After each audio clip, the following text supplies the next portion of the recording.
Au-delà des outils, c'est plus des méthodes et des pratiques. Donc par exemple, on sait qu'aujourd'hui, les formations de 2 jours, ça ne sert à rien.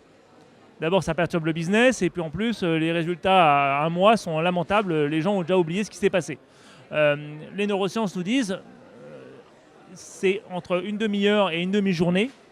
Donc une demi-heure d'apprentissage de savoir pur et une demi-journée de mise en pratique par formation. Donc on fait des formations beaucoup plus souvent et beaucoup moins longtemps. L'autre chose qui est en train de se développer en entreprise et qui pour moi est innovant sans être innovant, normalement ça doit être en place depuis longtemps, mais bon, c'est de réfléchir à le lien, la relation de la personne avec son métier. Donc c'est-à-dire qu'aujourd'hui, on se base beaucoup sur la compétence. En gros, je vous donne un questionnaire, vous avez une liste de compétences, on fait un référentiel de métier, et on essaye de matcher les compétences que vous avez avec le référentiel du métier que vous devez tenir. Classique. En plus, c'est génial l'approche compétence parce que ça rassure le DRH.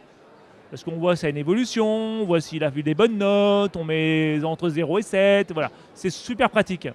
Maintenant, moi je suis anti-compétence, en tout cas en première approche, parce qu'en fait on oblige les gens à devenir compétents dans un truc sans savoir si ces gens-là sont câblés, motivés, passionnés, intéressés par ce sujet.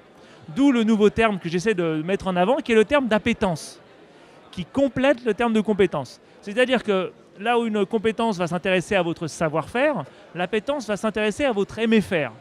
Et on ne va pas vous envoyer en formation avant d'avoir validé que vous allez aimer travailler dans le sujet sur lequel on va vous former. Donc en fait, l'appétence, c'est le nouveau nom de talent.